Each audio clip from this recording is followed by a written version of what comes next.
All right, welcome back to Riding the Pine. It is episode 10 of Quarantine. This week we actually do have a special episode.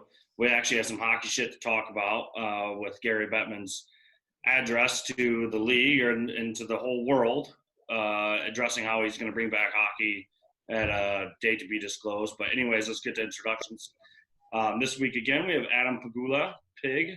How are you? Wonderful. I was full of energy 51 minutes ago. What's that?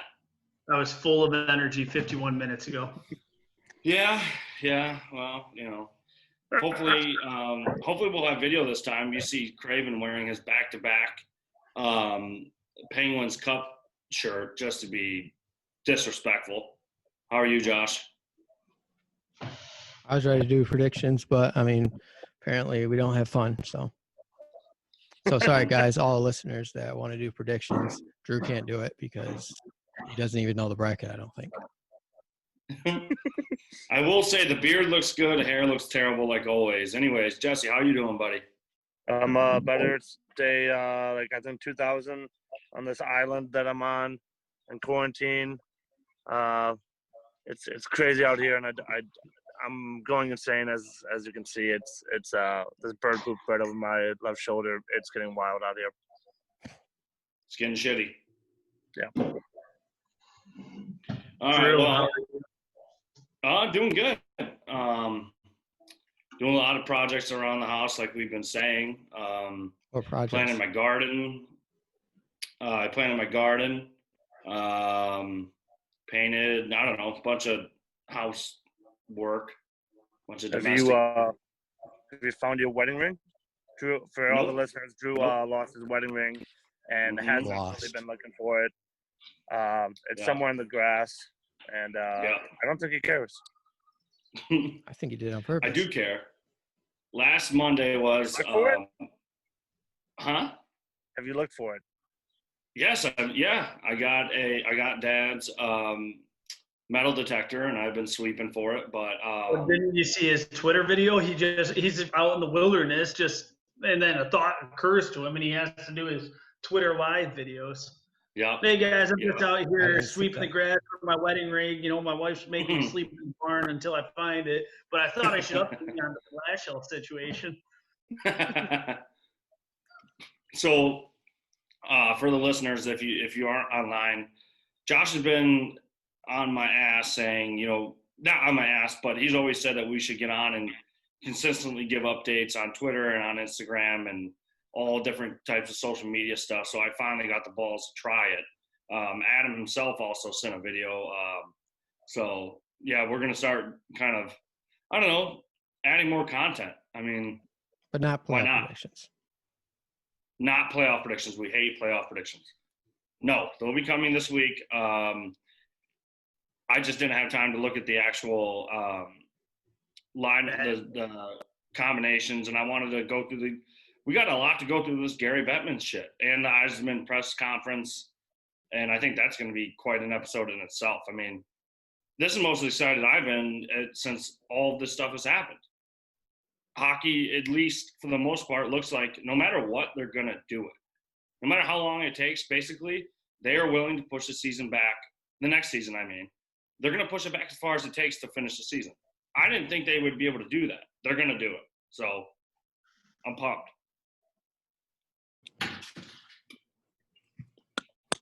So we got let's break it down, guys. So I'm sure most of the listeners probably already saw Bettman's video.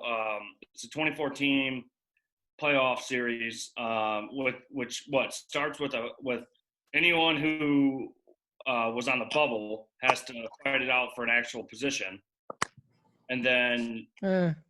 Not everybody. What's just Pittsburgh wasn't on the bubble. You're giving on a shot of his 10 as he's packing one. So no, basically what's happening is the top 4 teams in each conference are guaranteed to be in the playoffs. Right. What they're going to do is they're going to have a round robin series to determine positions 1 through 4 at the top of each conference. And I'm just going to go down my list of who should be pissed at each individual level. And I'm going to start it right off with the Boston Bruins and the St. Louis Blues. Blues not so much, but Bruins definitely. Penguins. They are in the lead by 8 points in the Eastern Conference ahead of Tampa Bay. President's Trophy, right? Oh, easily, yeah. But they're ahead of the league by 6 points. Now they have to go to a round robin tournament after being off for 3 to 4 months. Who knows how long by the time we actually go back to things. And that will determine whether or not they get home ice advantage in the first, or I'm sorry, not in the first round, whether they get home ice advantage throughout the series, but also will determine seeds 1 through 4.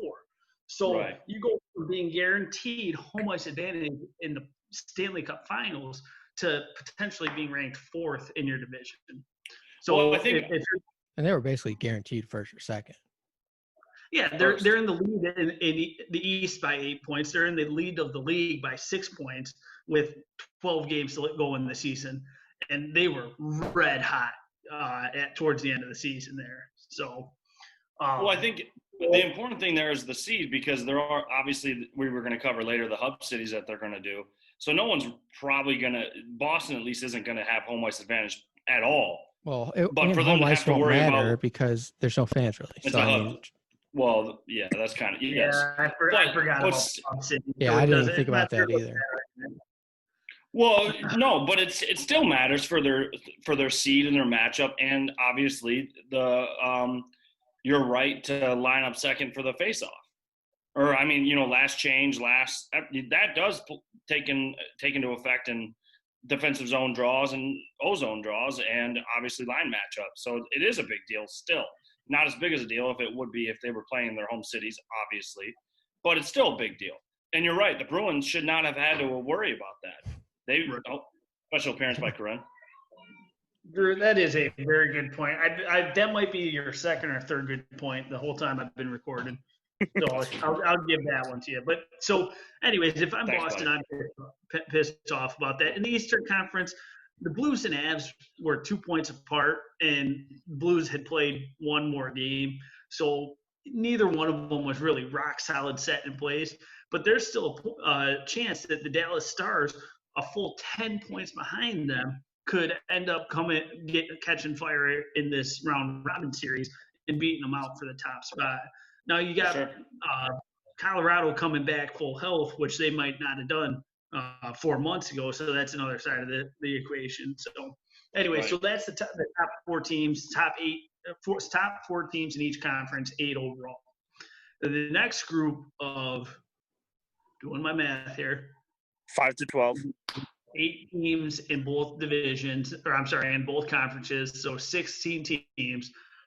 Those are going to play a play-in series to determine spots 5 through 8 in each conference.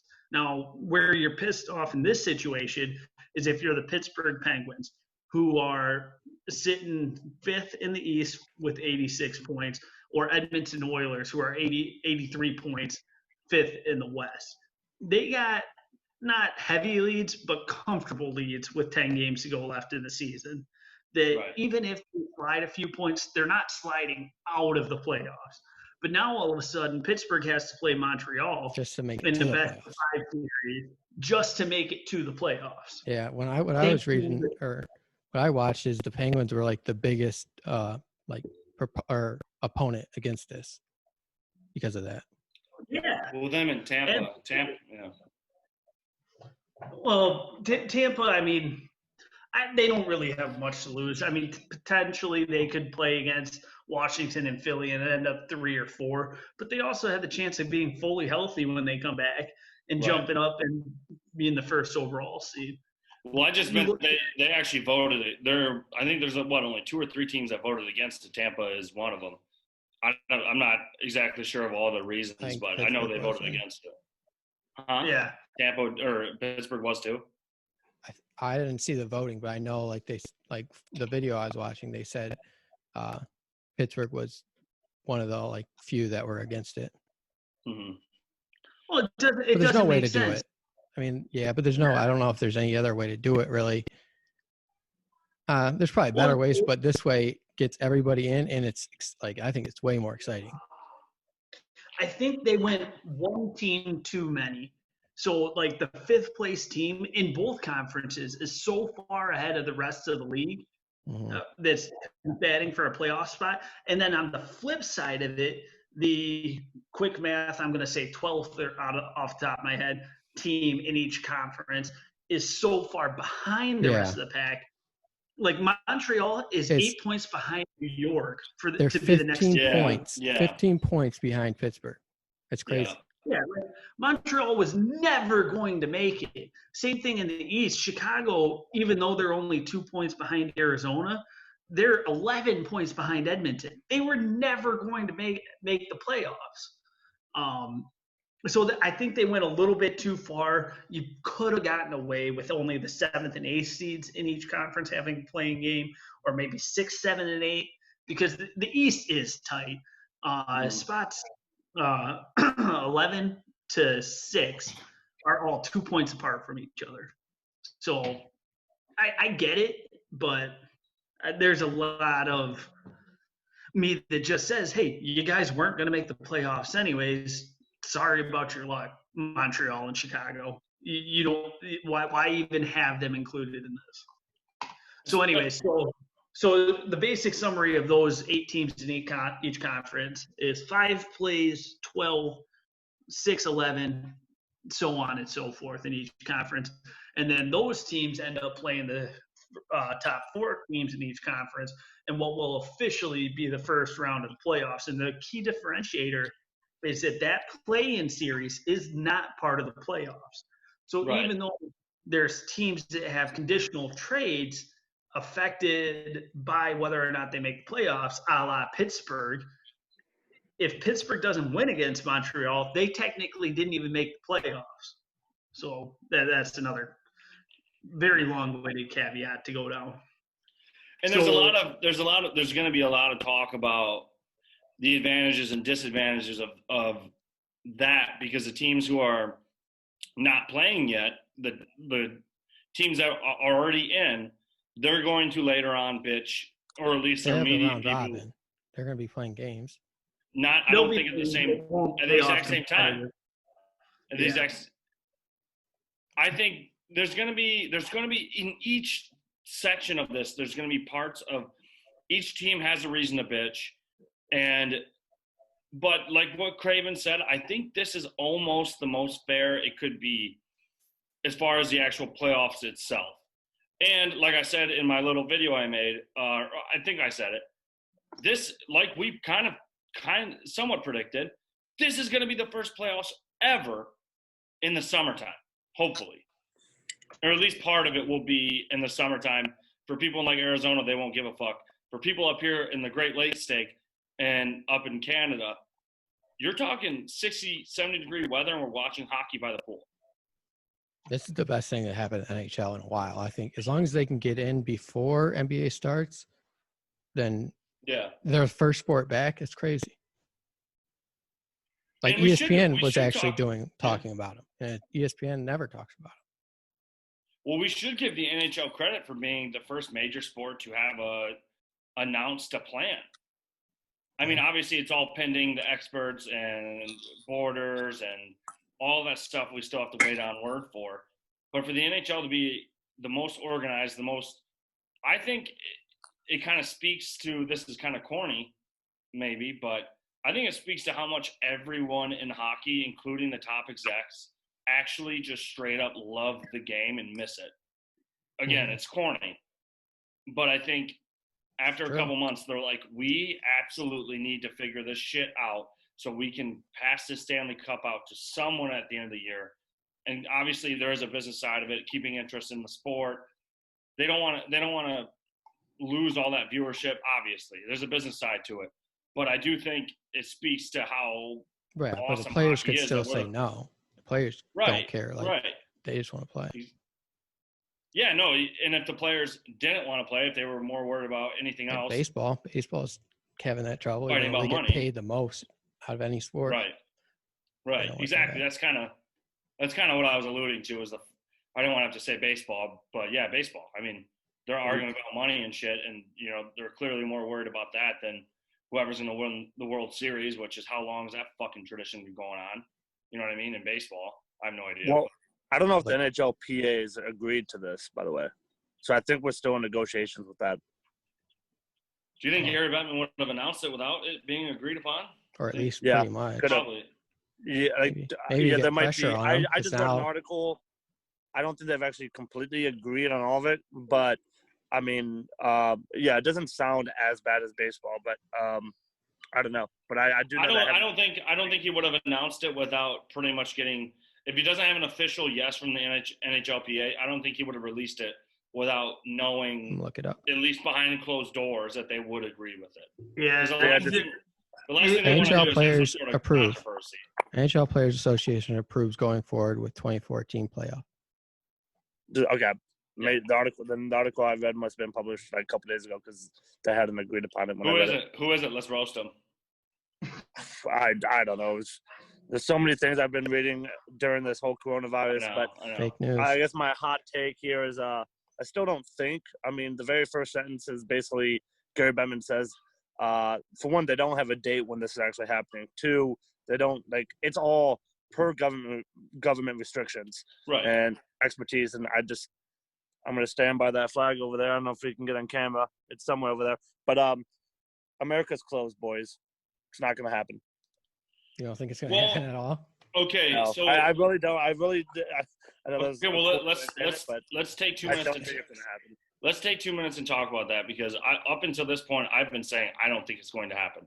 The reason why I think it's going to happen is Gary Bettman all but fucking said, no matter how far back they have to push next season, they are going to do it. Happen. Basketball said the same thing. Like they basically said, and I'm sure it's the same for the NHL, like how much money the NBA will lose if they do not finish the season somehow. Like just a TV contract, it's like $900 million, so close to $1 billion NBA would lose if they don't somehow finish the season. So they're just going to push it back.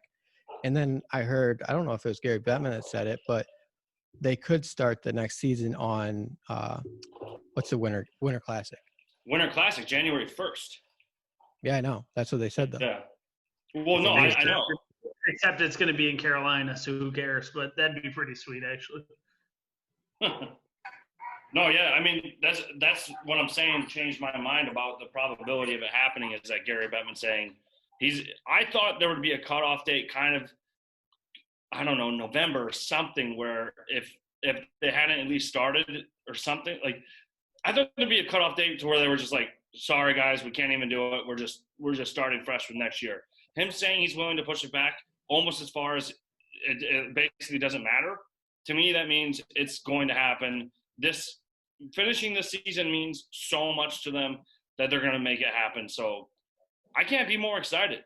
This is the first time we recorded. I mean, we took a week off last week, but this is the first time that we recorded in probably close to a month and a half, 2 months, where we have genuine hope that hockey's coming back, and it's fucking awesome.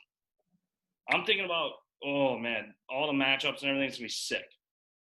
And how lucky are we that we're Red Wings fans sitting on the side for all this chaos?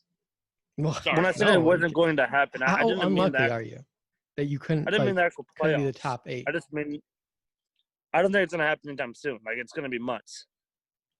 Yeah, it might be another. Yeah, August or September, I think.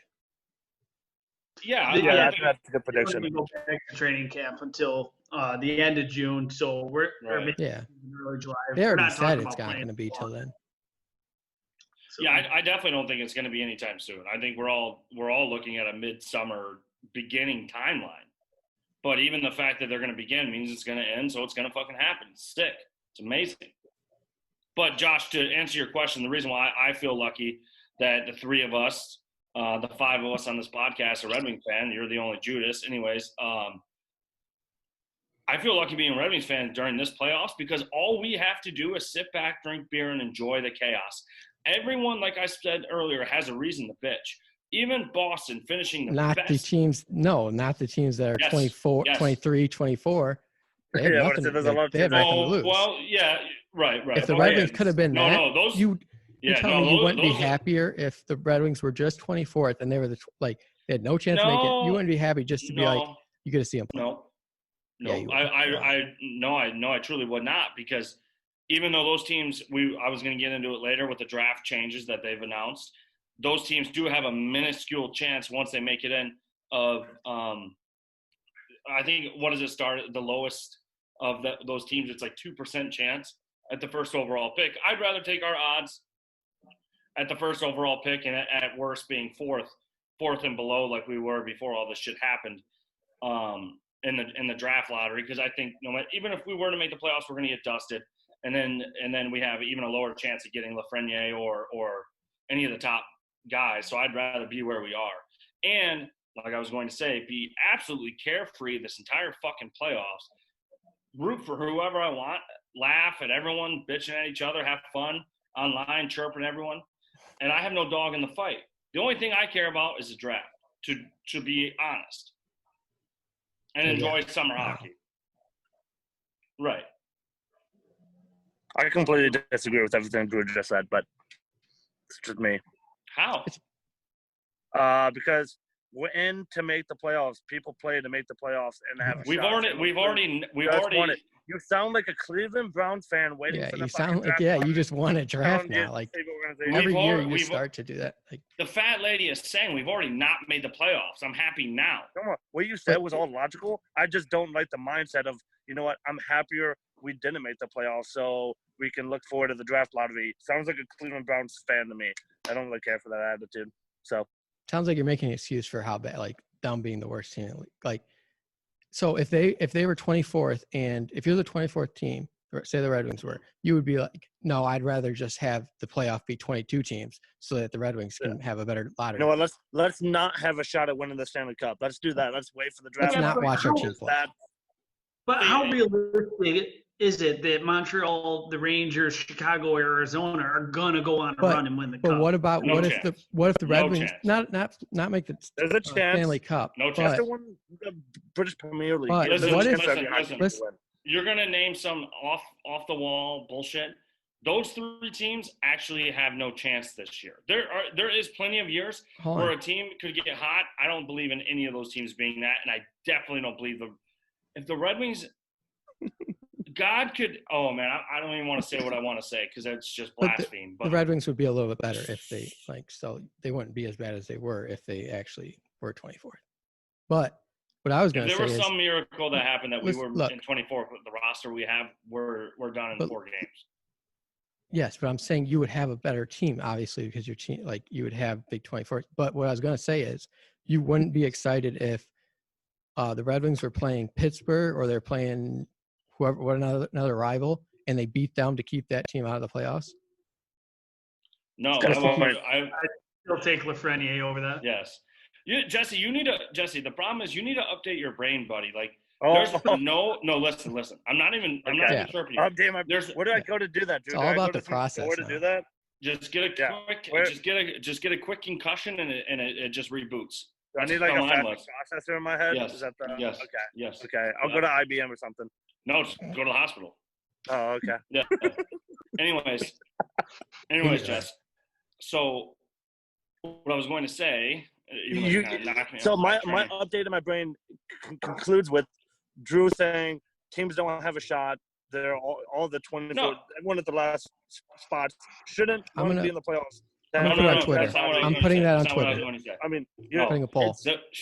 Your argument is so logically sound, Drew. I couldn't even argue against it. I could never do that. All I was going to say is that nowadays, literally the only way to rebuild is through the draft. So we have to suck these years up.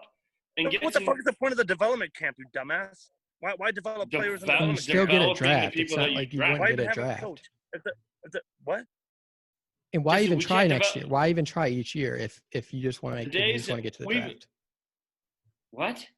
If the draft is the only way to rebuild. Yes, it is. Adam, do you still get a draft pick either way. Yeah. Yeah, but if you 7th round. Oh my God, I know, dude, that doesn't happen anymore.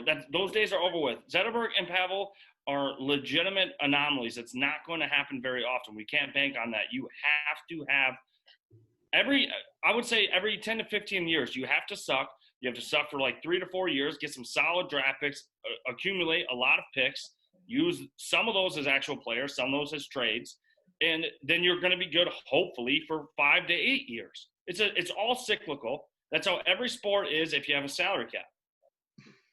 I'll give you props. Jesse, you're The developing. way you said cyclical, that's like one of the best words I've ever heard you use on this podcast. Thank you.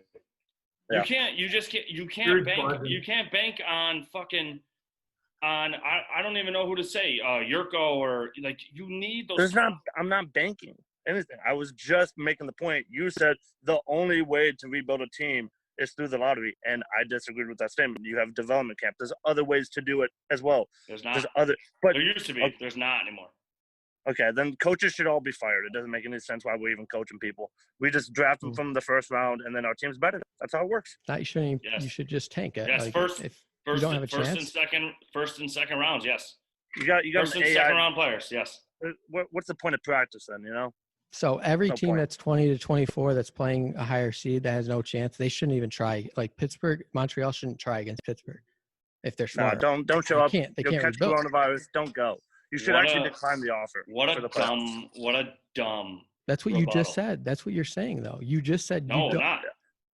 If the Red Wings were 24th and they're in the playoffs, you would rather them lose because then they would get a draft in the lottery. Yes. So here, let's get into the rest of the scenario. And then, yeah, I know. We're going into a cyclical format here. You're making moot points, Jesse. Jesse the Mootster showed up today, I guess. I just didn't talk at all at the beginning, so I had to stir it up a little bit. All right, go ahead. There's 7 teams left over after everybody else has their fun that do not make the playoffs. So what that's going to do, and Crave, I don't know if you got this thing queued up or not, but it'll allow those 7 teams to maintain their original draft odds in the lottery for the original number 1 pick. Mm-hmm. Now, if you do that, you still have, I don't know, another 18.5% that's unspoken for.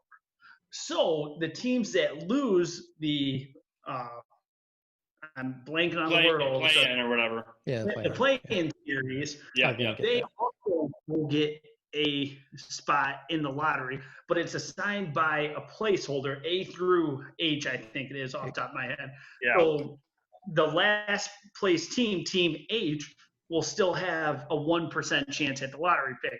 Team G has 1.5. Team F has 2%. Mm-hmm.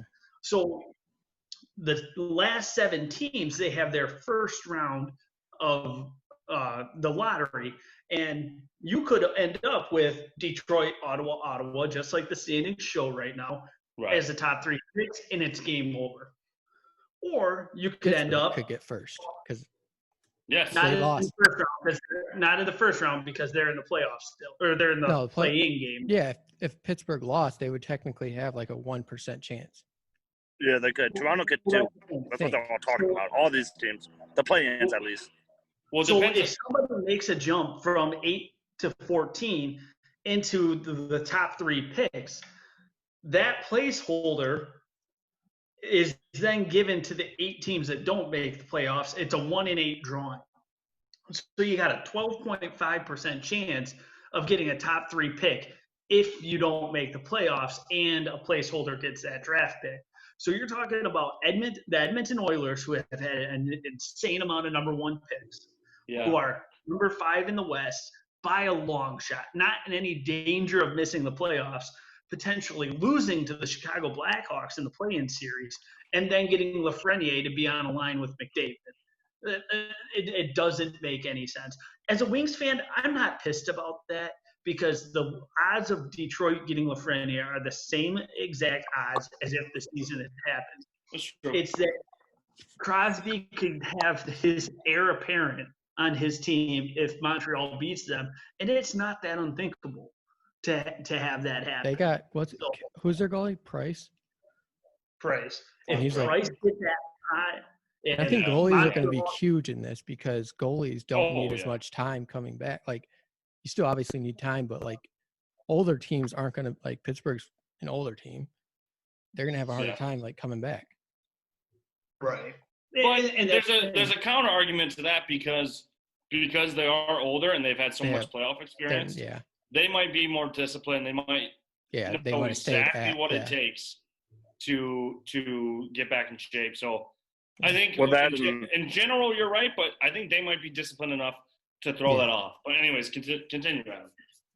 Well, so no, and that's basically the gist of it is.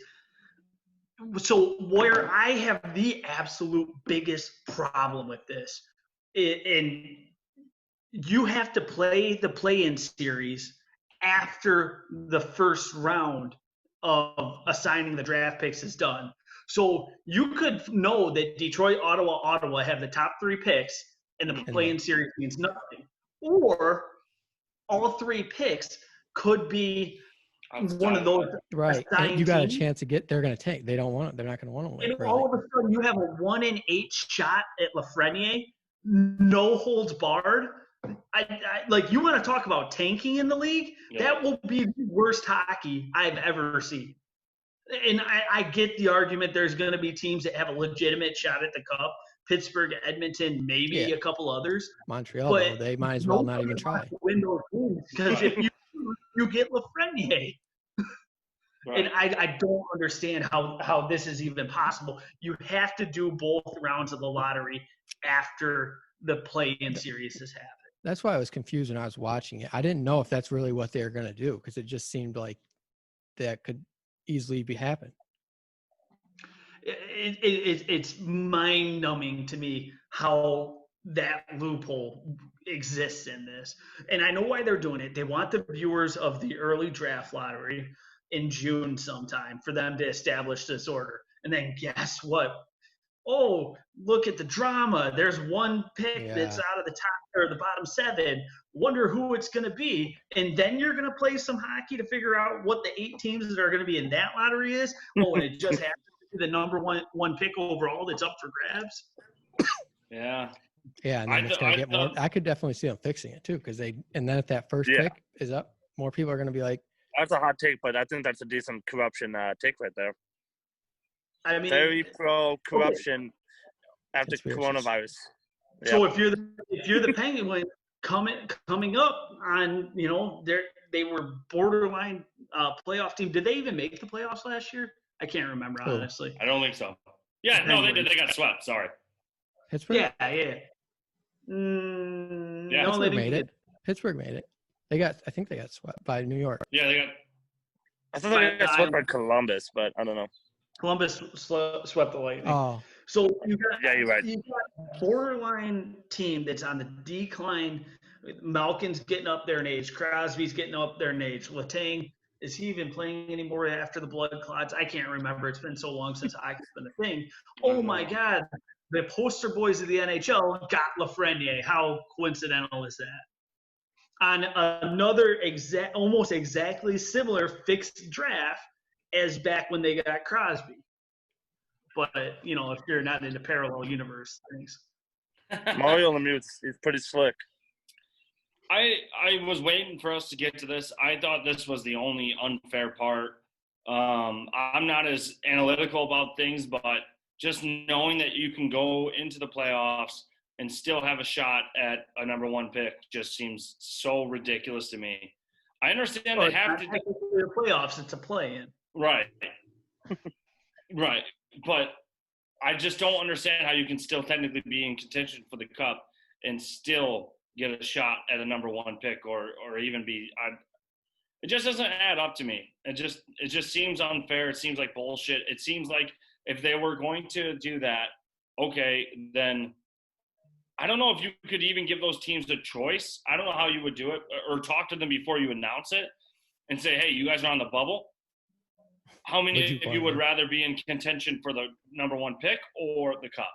And then format it around that. If there's only 4 teams that want to go for the cup, I don't know. Imagine it seems like you have to do one or the other. Imagine the PR if a team said they would get made fun of. Like if Detroit was like, no, I don't want to. Well, it would have to be a secret decision and a secret discussion. Yeah. These teams just aren't in the playoffs. Well, they're going to tell the 20 guys have worked their whole lives to win a Stanley Cup to have the opportunity. Hey, you're all going to tank, boys. We need this guy for Pittsburgh. Drew's gone all in on tanking and drafts. Stamkos, you could be traded next year, so you might not be part of the organization Literally next a Cleveland fan. But you're going to tank today. Sad how quickly it's changed. First off, First off, if you guys don't think that secret discussions like that have already been had for 900 years, you're insane. Second off, no one would know about it. It would probably be between the GM. It's called a secret. Yes.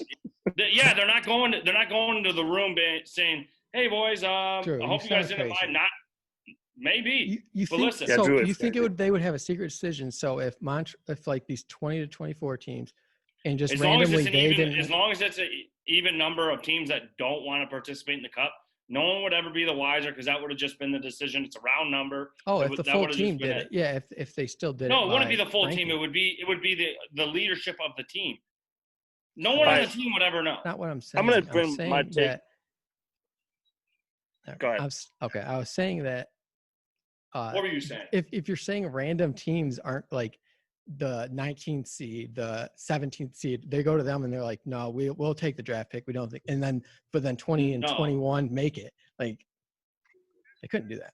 I could see them asking them though, like as the whole like owners or GMs being like, would you guys rather do this? And then of that group is what I'm saying at the beginning. I'm saying of that group who has to do the play-in, who's either going for the cup or going for the draft pick. I'm saying, but if they really wanted to, they can just still tank and still be in the lottery. They can intentionally not win. Okay, yeah. All right.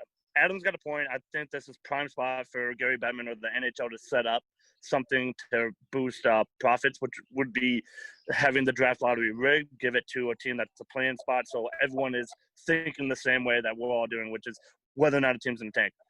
Drew's point of people actually tanking, I think, is honestly the dumbest thing I've ever heard. You need to update your processor because if you were a manager, Drew, if you were, let's say, I don't know, the owner of a team, how do you incentivize all 20 guys who have a shot at the NHL Cup to tank for your organization who may or may not be there? You weren't listening.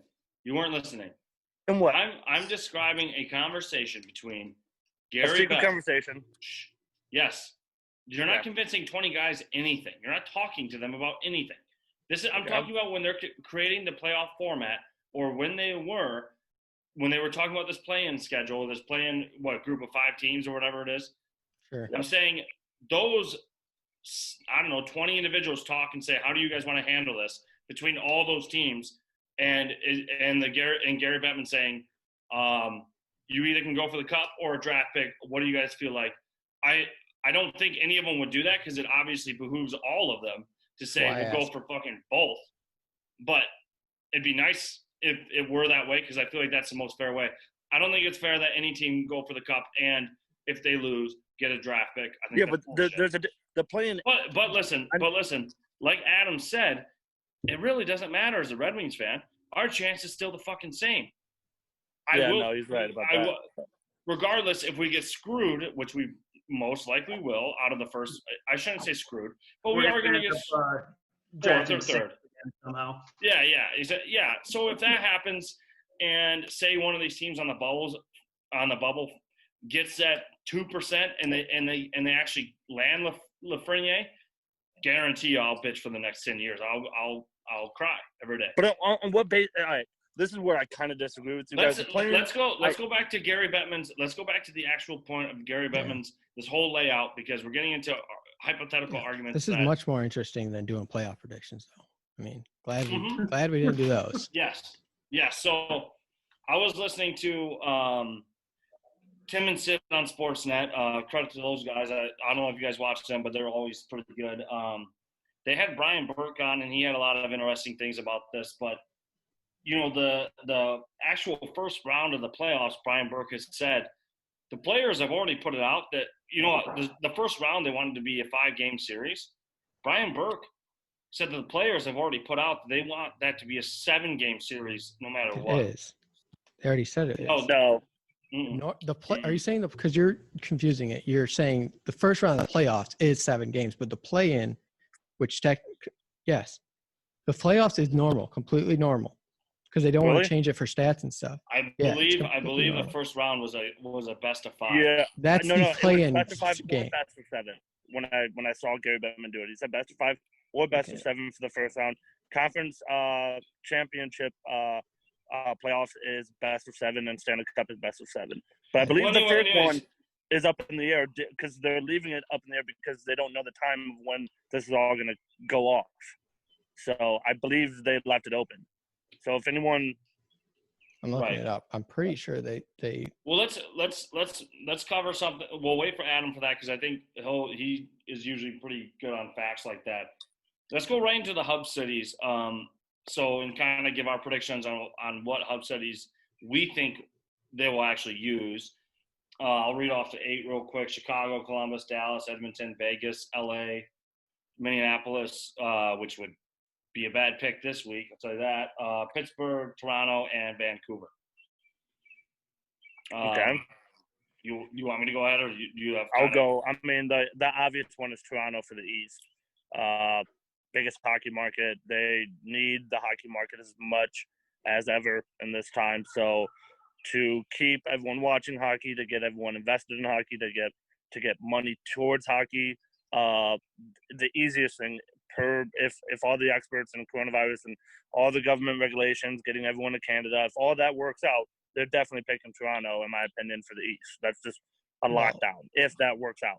I don't know if you guys watched the whole thing, but they said it's a lot of it. The host city is going to depend on the medical. Well, no, the medical community, and somewhat joking, but it's probably true. Like Canada has universal health care, so they're not going to have as many tests. Like they're not going to be able to get. Everybody's going to be able to get those tests, and they need to have that. I think the NHL is going to be shelling out money for that, dude. It doesn't matter. Yeah, but what I'm saying is it doesn't matter what kind of form of government you have. If you have money like the NHL does, those tests will be there. But people are not going to like that if Canada is low on tests, and then the NHL they already said that they don't want to cause that kind of bad look if they're coming and taking all. They already they're going to need so many tests. That's definitely true. It could definitely be a bad look on the NHL and hockey, especially after Trudeau. And Canada allowing it Canada, because Canada still has to approve of it, and if Canada's low on tests, then they're not going to want. Right. Yeah, that's definitely a fair point. We're moving into hub cities, Adam. Yeah, I did see something from Trudeau, I believe is his name, up in Canada, for not being more cultured, that they were looking into allowing select non-essential people. I mean, read that straight up, hockey players, if you want to travel outside the country. So I know Edmonton was not on the list. Was on the list, but the way it doesn't sound like they're coming in. They're only going out. So might as well take them out. Vegas makes the most sense out in the West. Out Vegas.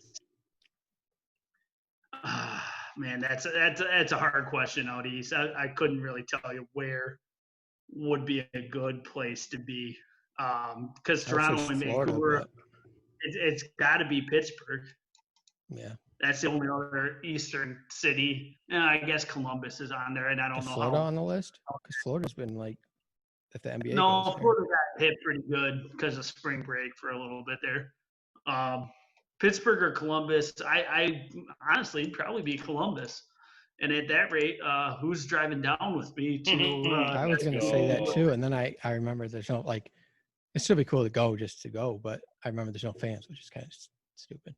Yeah, no, we'll just sneak in and get fake credentials. You can get fake media credentials. Yeah, no, you'll just Consider it done. Yeah. We'll just fly on your wings, Josh. You are the wind beneath my wings. I don't see why they shouldn't allow fans. If I want to go, I should be able to go. It's America. Well, that's the other thing too. If it's actually out in August and September, I have to go back to work. If I'm back to work, I should be able to be pretty free. Facts. Right. Facts. That's a straight up fact. Mm-hmm.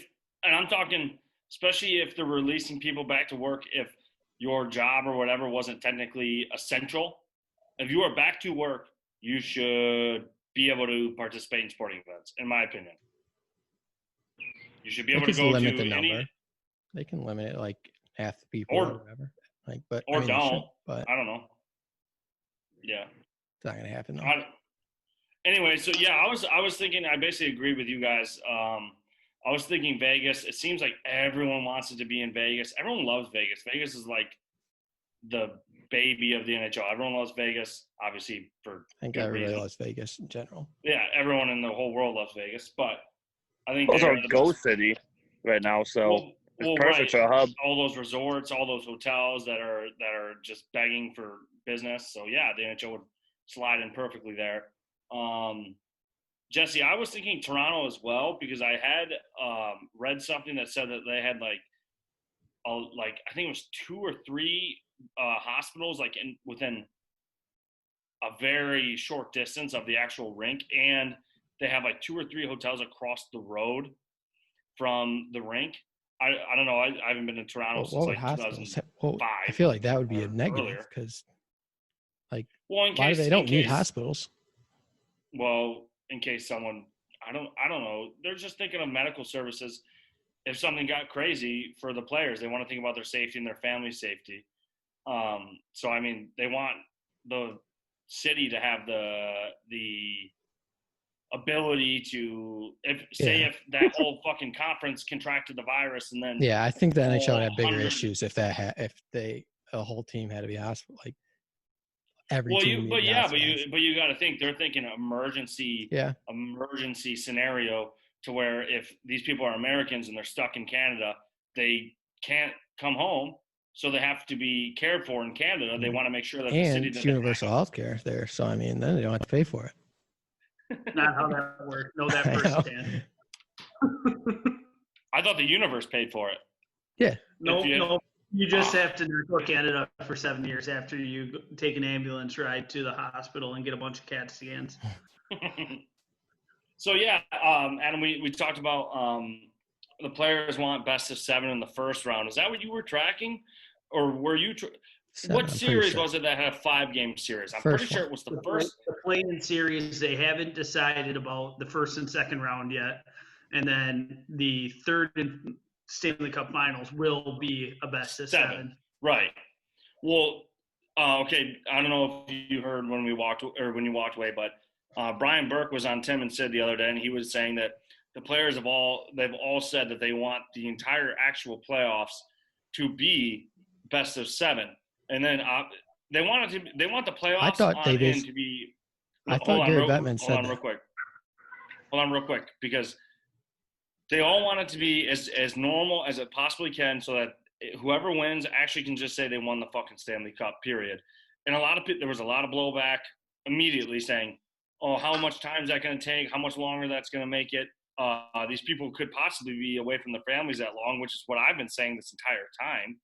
But Brian Burke raised a pretty good point that after the play-in series, you have X amount of teams going home and then obviously you have already the 7 teams that didn't make it, right? Like us, losers, staying home, or they're winners. You guys are winners. You get the draft picks. Well, we will be. Yeah, we will be when we get Lafreniere. So watch yourself. Yeah. Anyways, so I don't know, second and third round, you got. By the time it actually gets beyond, I think 38 days, pretty much 80 to 90% of the league is at home with their families. So you got to think you're a professional hockey player, you're a professional athlete. The league is asking you to spend a month and a half away from your family. That is tough. That sucks. I'm not going to say it's easy, especially if you have a newborn during that time or anything like that. I've been away from my family for a little bit. It does suck. But I think I would do it if I had a chance to win the Stanley Cup. And I was making millions of bucks. Real quick, Drew just took about 3 minutes to explain Brian Burke's good point, which was essentially the guy said, when you lose, you go home. That was what he said. Yeah. That was mind-blowing. Okay. Yeah, breakdown, thank you. Yes. Well, he actually said, I think he went on for like a couple minutes, but. Guys, I'm just doing the math right now. And in order, if we had 7-round series and every series or every round, at least one series goes to 7 games, let's use 2 weeks as a timeline of what it's going to be. And that's if you're playing every other day for a series. if we're going to start the season 2021 on January 1st with the Outdoor Classic, and I understand you can move that if need be, and who knows if you're even going to have one because of everything that's happened over the past 2 months. I don't care, whatever. So you win the cup. Like if you have training camp and preseason and all that, teams are reporting December 1st.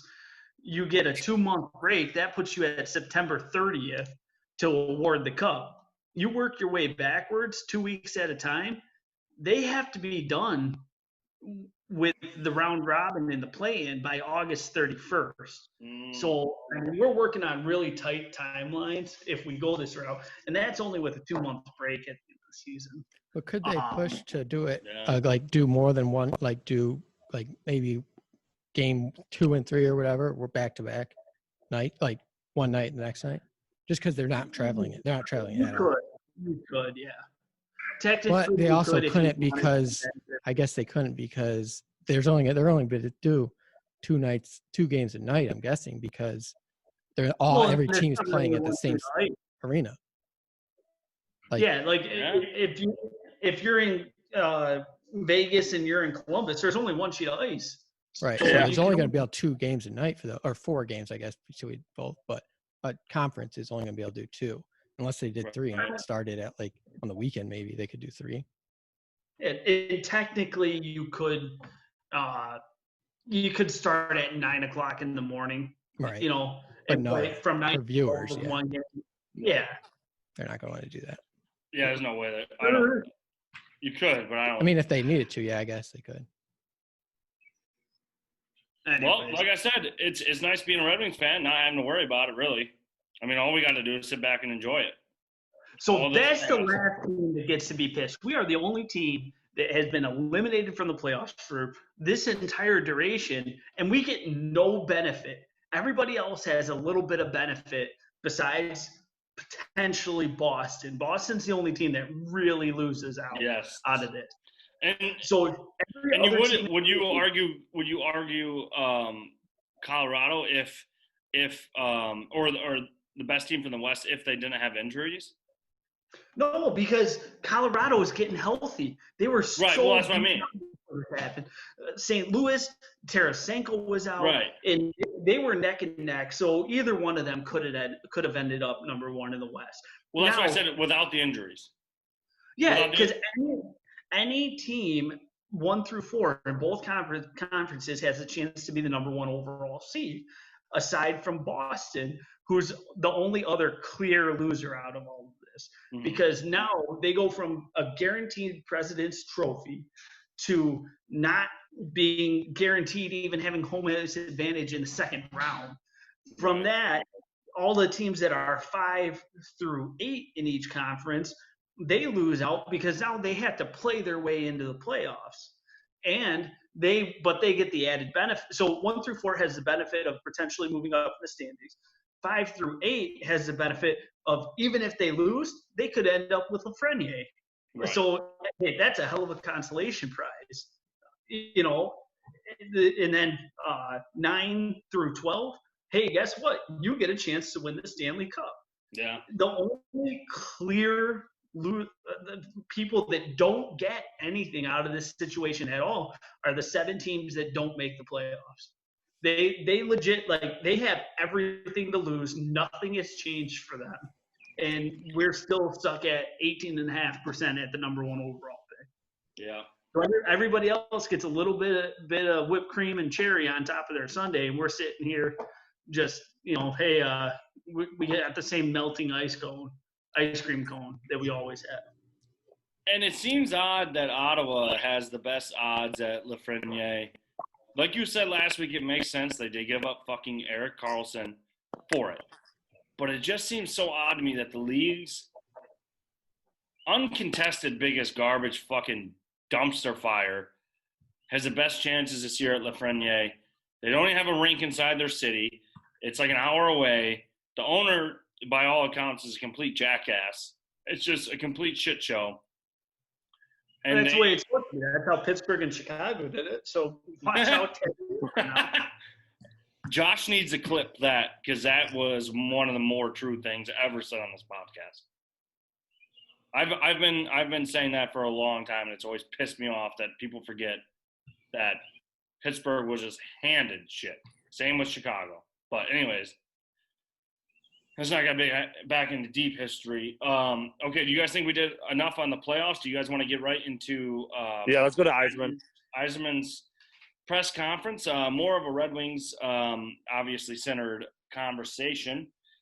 Yzerman had a press conference about, obviously everything we just spoke about, Gary Bettman's entire address to everyone. And what I got from it was okay, let's just get right into it. He has said that he's keeping Blashill. There's about 4 major statements in 45 minutes, which shout out to our reporters. You guys are just awesome. So Blashill's coming back. What are your guys' thoughts? He's at least coming back this year, if not for probably longer. In my take, I think it's I personally think I never met the guy, but everyone I've researched who has said anything about Jeff Blashill has all been good.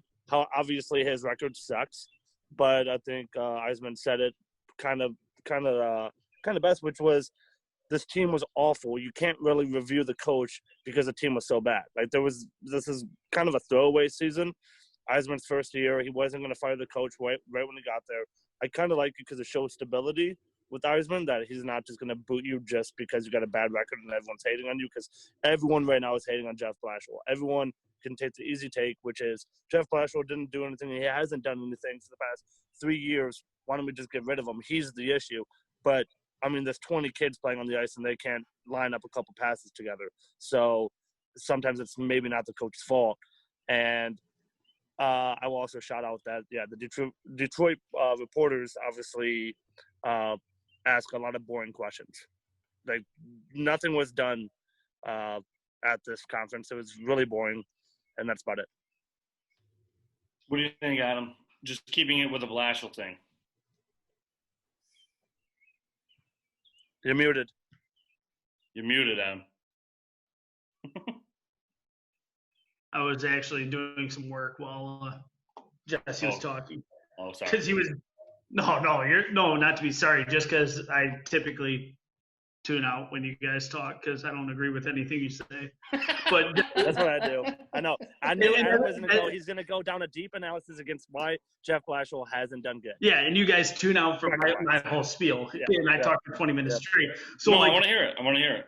No, when the listeners don't hear my voice for a solid 10 minutes, it's because you guys have gone off the rails, and I don't agree with anything that's being said right now. So I just tune it out because I can't even tell you how wrong you are. Like, it's bad. Okay, let's hear it. So, no, I agree with Jesse, though. The Wings were historically bad, and honestly probably should have been even worse in the standings than they were, if not for Bernier. Side note, I did come across a Norm Miracle rookie card. Oh. I loved that fucking guy's name. What a sick name for a goalie.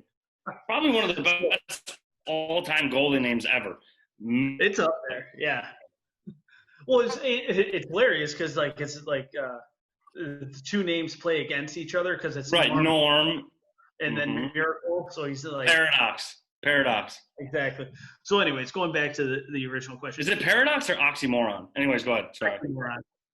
Oxymoron. So you can't be mad at Blashill for how the team did. The team was historically bad. I get that. Blashill's also been there for 5 years now, 4 years now, and the team's been on a decline the entire time. Part of it due to the natural tanking of always making playoffs for 25 years. Part of it is, how do you keep a coach that is doing as poorly year after year as he is? Now, you got Dan Bylsma in the system, and before all the firings this year, he was the heir apparent. You only hire a guy like Bylsma because you tell him in the back room while he's signing the contract. What the hell was that?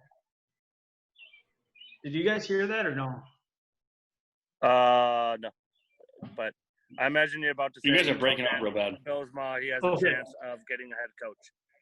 Yeah, you only bring Billsma on to if you got something on the side with him, basically saying, "Hey, you know what? You're gonna be." Now my cameras are saying there's someone at the garage. Oh, whatever. I don't care. There, I heard knocking on the door, and the cameras are saying there's someone at the door. So I'm just not going to pay attention to them. So anyways, so you only bring them on and you say, hey, you know, when things really start going bad, you're going to step in. And then Gallant becomes available. And, I mean, there were, 8 firings this year? Laviolette, kid out of New Jersey, what was his name? Anyway, there's a lot of options out there. I don't blame Yzerman for saying that the plans to bring Blashill back right now, because plans change. Who gives a shit? You know, because you still got the job out there in Seattle. And there's probably a lot behind the scenes that we just don't realize that's going on right now. The other half of it is, and I'd have to look at Blashill's contract because he does have another year on the contract. It wasn't an option, I don't think. Or was it? Correct me if I'm wrong. I think this was his contract. I think this was his contract year. Yeah. So I can't remember if it was an option. The guy knocking on the garage door distracted me. But if you fire a coach before his contract's up, you're still on the hook for that contract unless he gets picked up by another team. Now, I don't know what Gallant's contract was with Vegas. There's a lot of different variables, or anything else regarding Blashill. Man, that guy knocking on the door really messed me up. We've all been there. Anyways, so there's a bunch of variables. The big thing that it comes down to is you can say you plan to bring him back all you want, but when he starts the season 0-4, hey, guess what, Gerard? Why don't you come on over and coach for your old buddy, your old line mate? So. Yeah, I think this kind of sucks because I was hoping one of you guys would really, really back firing Blashill. But, yeah, like I said in that little video I made, I'm not surprised at all. Like I've been saying this entire time, literally the only thing that matters to me is Mantha, Bertuzzi, Larkin, Hronek, Cholowski, just their development alone. Like I said in that little video, I think the only one you could argue who hasn't developed for the better is Mantha and possibly Cholowski. But and I kind of put them both in the same possibly scenario because I think part of it for Mantha just being on the outside, I think Mantha doesn't really get engaged in games unless someone pisses him off. And I think that's part of the reason why I think he's going to Montreal, because he might just be one of those guys who just doesn't really care until he's playing for something that matters. And obviously Montreal being his hometown would matter. I don't know. But I think overall Blashill has done an okay job. And I think Yzerman is definitely right in the way that you can't judge anything about Blashill when you hand him a dead corpse. There's definitely things that he does that pisses me off. His line combinations sometimes drive me nuts. I hate how he's constant. Like a line will just start producing points, and he just. I put it on Twitter. I call it the getting blashed, going through the Blashill blender. Nice. He just chops. Yeah, trademark it. He just chops up lines. It's like as soon as the line gets hot, he's like, nah. But I don't know. He might have his own reasons. It might work. I don't know. I just know that I haven't seen. Well, it doesn't work. We'd lose. It doesn't work. Well, I don't think we lose because of his line matchups. I think we lose because 80% of our team shouldn't be in the NHL. But I also you lose because you got a $6 million goaltender that has 2 wins on the year. I know Matt keeps saying he had 3 wins. He didn't. He had 2. You lose because you got a guy who's got an A on his chest, who I think is making 4 or 5, if I'm not mistaken, a year, getting 0 points through 70 games, which is, if I do my math correctly, 0 points includes 0 goals for the second time in 2 years through 70 games, doesn't even have an 82nd game to get 2 goals in on the year to make it even look like he did something on the season. You I did the lose math. because, Go ahead. what's that? I did the math. Last year, it was, I think, $850,000 per point for Justin Applicator. $850,000 per point. It was something astronomical like that because it was like 13 points, 4.5 mil, whatever. It's a lot of money per point. You're right, Adam. The guy has wildly underperformed. He's got 3 points in 49 games played this year. You know, it's saying here he had 6 goals. I don't remember 6 goals last year. Or maybe he had 4 at the beginning of the season and then 2 in the last game of the season. But it doesn't matter. There's a lot of reasons that they were a very, very bad team. Right, right. Yeah. Absolutely. But to get to your other points, Adam, I also wouldn't be mad if they brought in someone like Gallant. My overall thought process with this coach scenario, I don't think the next coach is going to be the one that brings us back to the promised land. I think it will be the next coach. I think we are that far off from being good. If we hire Gallant, maybe we give him a 5-year window. I think it will be close to we'll get in the playoffs. I'm hoping 2 to 3 years from now. So if you hire Gallant this season, you give him 2 years of being dragged throughout the media. Everyone hates him, blah, blah, blah. If you're not winning, everyone's going to hate him. So he's already on a short leash by the time we're starting to get good. I think the next coach is when we will actually win a cup. So that's why I'm so indifferent to it because I just don't think we're close to having our coach that will really matter. You can't fire a coach for being bad or the team's performance because guess what? That means you're going to have to fire somebody next year and the year after that too. Because they're going to be bad for the next 3 years. Right. And if you look at Steve Yzerman's general manager career, I think he's only gone through one coach. He hasn't gone through many coaches. I know Tampa was really good when he got over there. Like okay, but he hasn't gone through that many coaches, which I think is kind of maybe kind of he's absorbed from the Detroit Red Wings system when he played because he's only played for Scotty. Well, I think he's played for 3 coaches when he was at Detroit overall. Yeah, but I mean, for a long stint of his career, I mean, Scotty Bowman was his head coach. So I think only the average NHL team goes through coaches 8 years or 9 years. What'd you say? I guess that is a long time. Never mind. That's a long time in the NHL. Like Detroit, really hasn't gone through. I mean, the past 20 years, we've only had Scotty Bowman and Mike Babcock, and then now we have Blashill. Right. So I mean, I know obviously when we were the Dead Wings, I think we had like 2 coaches. Like we were like any other NHL team, but I just don't think Steve Yzerman has gone through that many coaches. When he played, he didn't have that many coaches. I think he's kind of under the mindset of having some stability so people get comfortable. So I honestly, what I was going to say is I think that speaks more to Yzerman than it does Jeff Blashill. Blashill, yes, he can suck. He can. We don't know. Like we just don't know. Every time I've ever read anything, people speak well about Jeff Blashill, but his record obviously is awful, and that's how it is. But I don't know. It's really, I think Steve Yzerman can go one of 2 ways here, and I think it's either like Adam said, he might be gearing up for Gallant, his line mate, or Dan Bozema finding another option because Stevie Y is smart. He keeps his options open, but I think his first thought is try to keep stability. Yes. Yeah, I'll definitely agree on that with Yzerman. I think all of this speaks way more to Yzerman than it does Blashill as far as keeping Blashill around.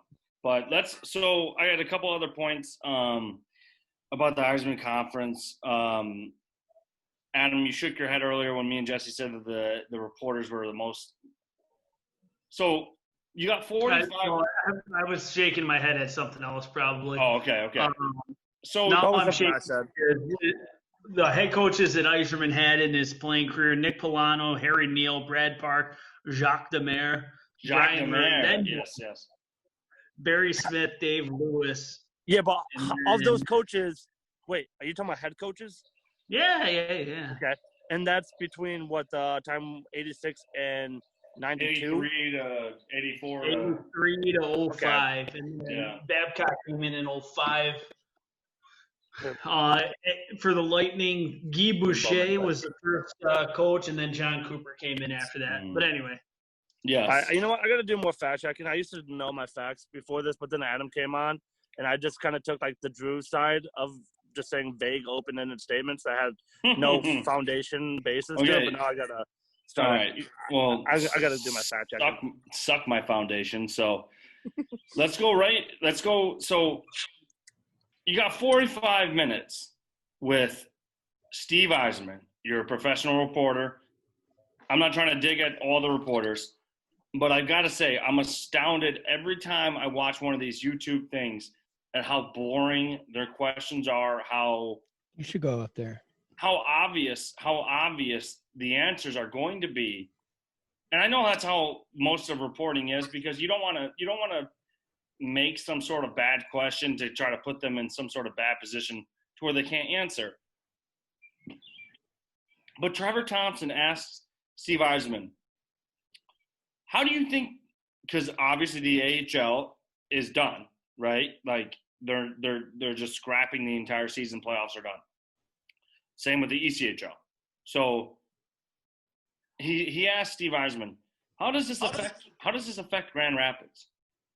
I just want to slap him and be like, how do you think it affects Grand Rapids? Steve Yzerman gives this obvious, elegant, nice answer like, oh, it's obviously not good. We would have liked to have finished the season down there in Grand Rapids, blah, blah, blah. It's like, what kind of question is that? To me, it's not 80% of – I spent 45 minutes watching that speech today and yesterday, and I saw maybe 3 to 4 questions that I thought were worth writing down the answer. I think that's kind of a problem. Like, why can't we ask someone interesting questions? We ask the most obvious questions our reporters do. You think it's a treatment? Like you ask what we tell you to ask, otherwise you don't come in? A little bit, yes. Obviously, I don't think it's Yzerman's doing, but I think it's kind of like playing with kid gloves as far as reporters go, because they just ask the most obvious and nice questions like, can you give us dates? Obviously, they're not giving you dates. Do you think Steve Yzerman's giving you dates, even though Gary Bettman said that they weren't giving dates? Like, it just seems like they're all just softballs and they're just lobbing them up there. And I'm not just talking about coronavirus. I'm just talking about the team in general, the franchise in general. I'm not saying they should grill Yzerman, but ask honest questions that people want to know. Don't ask these questions that legitimately any somewhat mediocre Red Wings fan would have the answer to off the top of their head. Like, am I crazy? Did you watch the interview, Adam, in full, or just a couple questions? Because if you would have seen all the questions, I watch almost every single time they have a press conference in full, because I really love watching Yzerman basically talk, because he's so calm no matter what. I really enjoy – he's just a calming figure, really. I didn't watch it at all. I read his comments that Blash was most likely going to be back. And again, there's a lot of subtle lawyer language in that. He doesn't say Blashill's going to be back. He says most likely, and a lot of words like that. Right. And then I saw comments about there will be a captain for next year. But yes. I didn't. Yeah. He did. One of the decent questions someone asked. I wish I would have wrote it down so I could give him credit. But someone asked his overall feel on Larkin. He spoke real highly on Larkin, which, in another sense, what is he going to do? Dog him? Obviously, he's going to talk highly of him. But he spoke seriously highly of him. I think it was kind of a pointed question, because it was obviously, right after someone asked him about the captaincy. So it was kind of like, what do you think about Dylan Larkin? Randomly, even though we're talking about the captaincy. And he spoke seriously high of him. I guess that goes to another debate, whether or not you guys think Larkin will be named captain this summer or not. But just in general, it's just interesting to see how our reporters ask the most obvious questions. But what do you think? Larkin getting the C this summer or no? Should we get on record, or are you guys not ready for that? I mean, I'm ready. Here's the deal before we do that. I have no plans on making a coaching change at this time. If that's not the most lawyered, you can say, yeah, Right. I'm going to do what I want when I want. Like, no, he has no plans right now because he's got to immediately call Gallant and Laviolette and all these other people and do the interviews. And guess what? Sometime when the news is not paying attention in August because the playoffs have started, then he's going to hire somebody. Well, did you hear him say? They said, Jesse, you pointed this out to me yesterday when you were over for a minute. Yeah. They asked him, did you meet with Blashill, or they said something like I'll say. Okay, so, go ahead. The way if when you watch it, the very first question about Blashill is basically how do you think about him? He gives like a long-winded statement that basically you couldn't judge him based on the season because our team was so bad. And then the second question is what are we going to do with him? And he basically said, I had the same feeling about Jeff Blashill as I said February 21st. That was verbatim what he said. Whatever reporters wrote down, that is not – basically, he just referred to a statement on February 21st. I don't know what that statement was. I imagine based on what you said, he probably said we're most likely going to keep him. I imagine that's what he's referring to now. But then 2 questions later, some girl asked him, so how was the meeting with Jeff Blashill? And Steve Eisman's like, what meeting? Like, what do you – I didn't have a meeting with him. No, he said, I don't recall mentioning a meeting. Yeah, that's what – yeah. But it was like – and he said it in a nice way, but it was like, honestly, that's what really got me mad about these reporters is because they weren't listening, for one, to his answers, because he is speaking eloquently in some aspects. I remember one time he forgot how to – I forget what word it was, but he forgot one word off the top of his head, which I'm now forgetting. But other than that, he was speaking very eloquently and specifically and choosing his words carefully. And, I mean, these reporters were just not following. Eisenman's a pimp. It's really that simple. But Eisenman's a living god. I didn't really get anything out of that. I mean, the Dylan Larkin thing, they were just saying he said that he was going to choose a captain for next year. Yeah. He never gave a timeline of when he was going to do that. Speculations, obviously, Dylan Larkin. I think it will be Dylan Larkin. I think it's the wrong move. I think there's no foundation in our team. I think Eisman, if I was the general manager, I get the idea of you need – like, we did so poorly this year, like, so bad that I guess the first start is picking a captain, picking your nucleus of your team, and trying to go off it and build off it. But I just don't know where the nucleus is. Like, in my opinion, it's Tyler Bertuzzi. But I don't think Larkin is our nucleus, and I don't think you should build a whole franchise team around him. But that's just me. I'm not giving up on Larkin. I've always been a Larkin guy. I think he's good. I think he improved more than I thought he would. I'm not saying I think he's going to, I don't know if he's necessarily going to be the most skilled player on the team. If he's going to be, in your mind, Jesse, the nucleus, like, I think he might be the Steve Eisman to, say, a Joe Veleno's Sergei Fedorov. There might be a guy who's still in our system, who's more skilled, who will get more points during our cup years, hopefully that are, God willing, coming, inshallah, that has more points. But he might be the leader, and I do think he has leadership qualities. From every game I've ever seen Dylan Larkin play, I've seen him get frustrated, but I've never seen him quit on the puck. I've never seen him quit on a play. He just seems like he has no fucking quit in him. Yeah, totally. I've seen him quit on plays. I feel like I've seen people go around him and him openly be frustrated. And in that time, he's quitting on the play because he's not focused on what's happening. He's openly frustrated. The guy just got around you, and he's not backtracking anymore because he's just like that's how he's reacting. The only time I've ever seen him show his frustration is in between whistles. And I don't really care about that if he's swinging a stick or whatever he's doing. I don't really care as long as it's not too disgraceful. But I wouldn't be surprised if whoever else is in our farm system, I'm hoping is Joe Veleno. That's the biggest prospect I'm excited about. I wouldn't be surprised if they are our point leaders during our cup years. But I do think Larkin's going to get the C. I don't think Eisman – Jesse, you have to listen to the part where he speaks about Larkin. he spoke seriously high of him. Like, No, I know. He like went on like a little rant about him, not like a quick 20-second like, oh yeah, great kid, love him, blah blah blah. No, it was like about his character, about I don't know. He spoke pretty highly of him. It was pretty nice to hear. And that's in my mind that conversation. You're taking that as Eisman. Obviously, Eisman knows Larkin better than we do.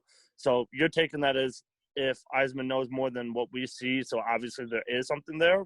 But I guess I view that statement as basically Eisman solidified that he's making Larkin the captain essentially, and on top of that, he's boasting him up to the media because he's just trying to get this guy to go.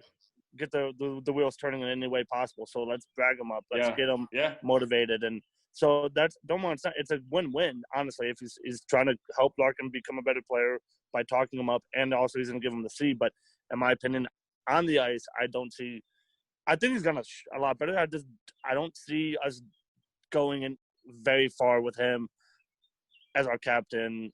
But you know what? Things can change. He can improve. So let's move on. I got one other point about Eisman's speech. Oh, hey, you got something? Go. Sorry. I can barely see you. It's dark in here. I can barely see you. You're dark. So I agree with Jesse. I've said it before. I'm not the hugest Larkin fan. If you go back to before the trade deadline, back when hockey was still a thing, I thought there was an outside chance that we would actually trade him. Obviously, that didn't happen. But you look at the Wings roster, they're not going to give it to an Abdicator or a Helm, somebody who's only going to be here for a couple more years, if even another year. So that takes Nielsen, Filppula. They're not getting it.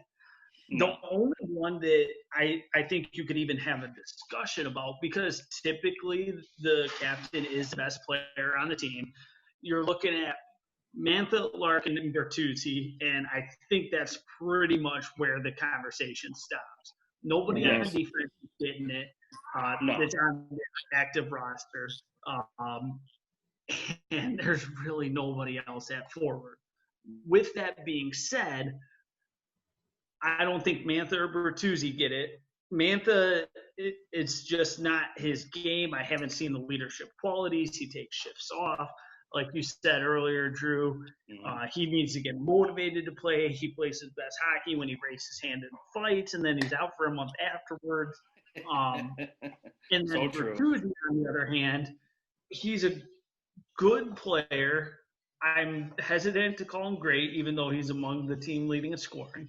But he's not, again, he is a leader by the way that he plays, and he's got that grit to him, but he's not a leader in the way that you would want a captain to be led. So if you're going by active roster, it's kind of got to be Larkin just by process of elimination. Right. I'd be very curious to see how not Veleno, Seider shakes out. He could be, from what I'm hearing, like the Scott Stevens type captain of the Wings. That's go ahead. Sorry, go ahead. Which would be absolutely phenomenal, obviously. But if you're going to name a captain before the season starts, you're not going to give it to a kid that played a game over somebody who is the heir apparent for the Wings. Well, that's why earlier before he stated that they plan on naming a captain this summer or this offseason, that's why I entertain the fact that we might be looking at another year without a captain. Maybe they were saving that slot for maybe a Mo Seider or a Joe Veleno. But because they said this offseason, like you said, process of elimination, it literally can only be Dylan Larkin. I love Tyler Bertuzzi, and he's my favorite type of hockey player, period. My all-time favorite type of hockey player is legit Tyler Bertuzzi. Skill, grit, toughness, everything. He can fight a little bit. He's fast. He can basically score most types of goals. Great player. But on a Stanley Cup team, I'm sorry to say it, he's my second favorite player on the team. Stanley Cup team, Tyler Bertuzzi is a third liner. I hate to say it. Second at best. If he's having a great year, which he just did, he's a second liner. First liner. Say it again. Holmstrom was a first liner. Yeah.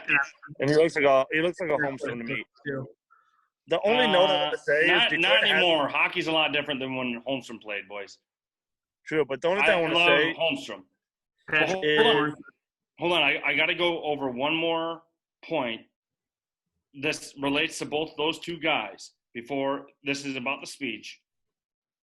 Eisman addressed, they were talking about, obviously, Bertuzzi and Mantha are RFAs this offseason. I'm so used to saying this summer, but that probably won't be the case. This offseason, they're RFAs. Eisman said, we will sign them. That was basically no doubt in the Bertuzzi case. I think everyone would have agreed we were going to sign Bertuzzi for sure. Mantha, there's been a lot of scuttlebutt, a lot of rumors about him maybe being offer sheeted, right, from Montreal. Montreal is looking to snipe him, blah, blah, blah. It might all be bullshit. Who knows? I think it's probably mostly bullshit, but I also think Mantha could very well end up in Montreal after this next contract if our shit doesn't go well. But he said we will sign them. So to me, that reads, if Eisman pays attention to any of the rumors, I don't know if he does, but him saying we will sign them means if he does get offer sheeted, the Red Wings will probably do their absolute best to match it. So I don't know. What do you guys think? I guess my take would be it's probably the right move because, to be honest, Eisman doesn't have that many moves.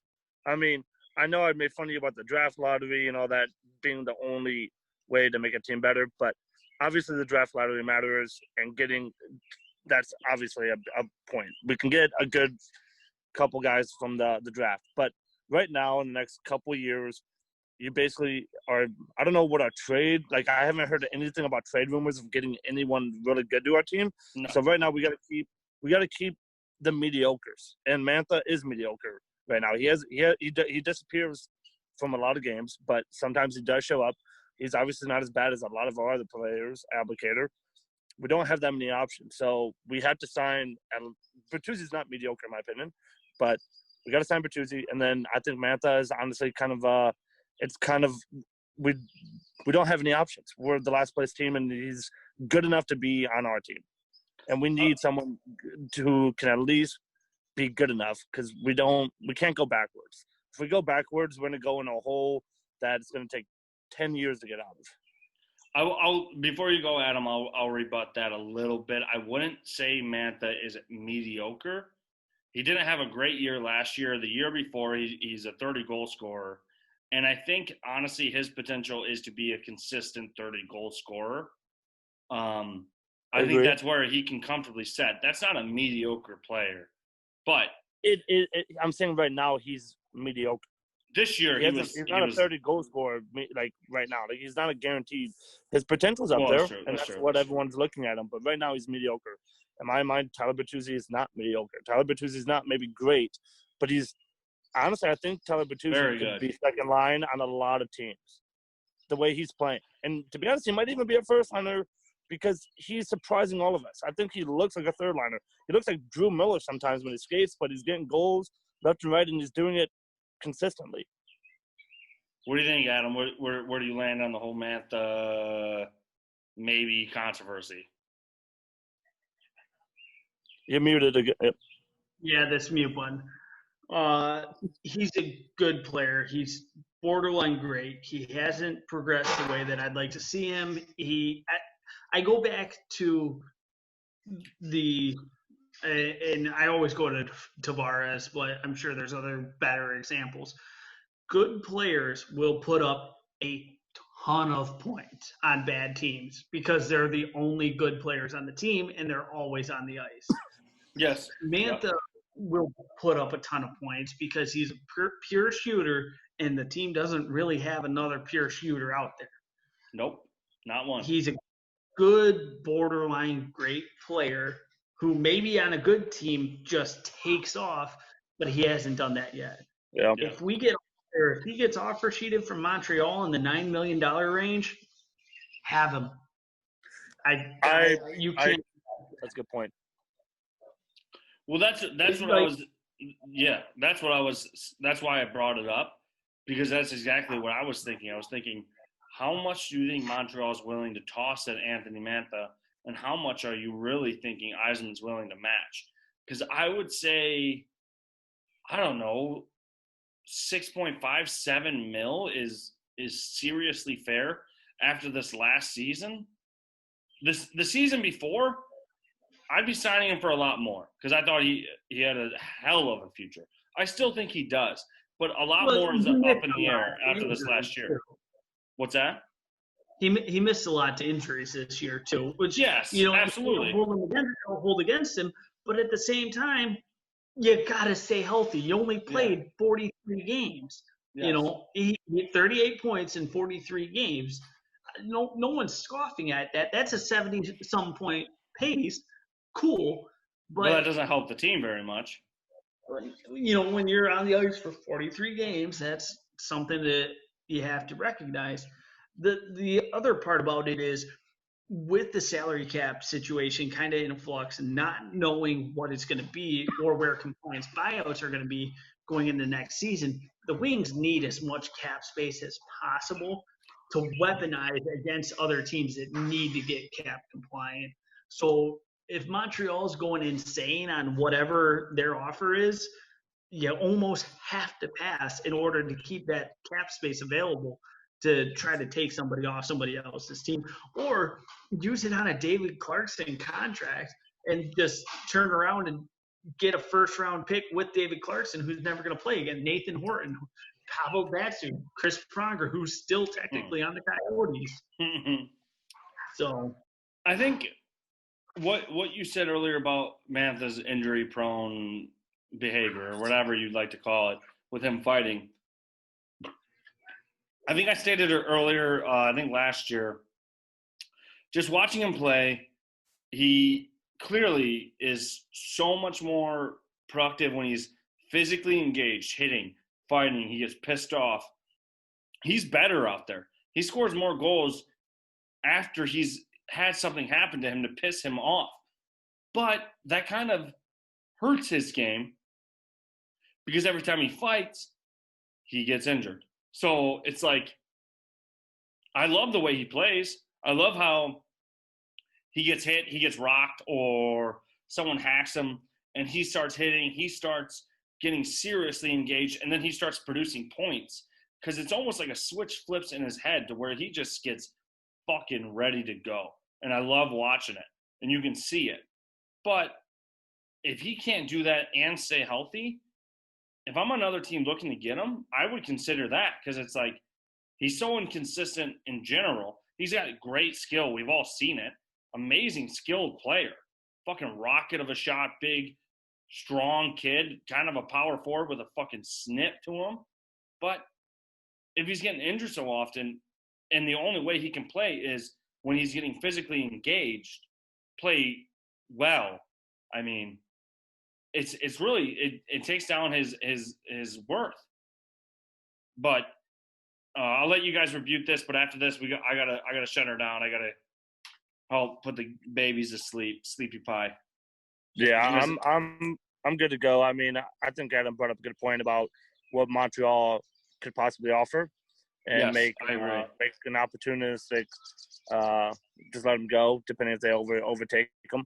But other than that, I mean, my standpoint would still be the same, which is you're gonna sign Bertuzzi and Mantha's. There's more potential to see what can happen to him, because there's a lot at play with him. Yes, there is. What do you think, Adam? You got anything, or are you? I think you need a light on your patio there. I did not expect to be recording this late, to be honest. I do. I'm good. There's plenty of other stuff that we could get into, but we're going a little long now. Mm-hmm. And we need to save something for next week because, again, they don't start playing until August, probably at the earliest. So.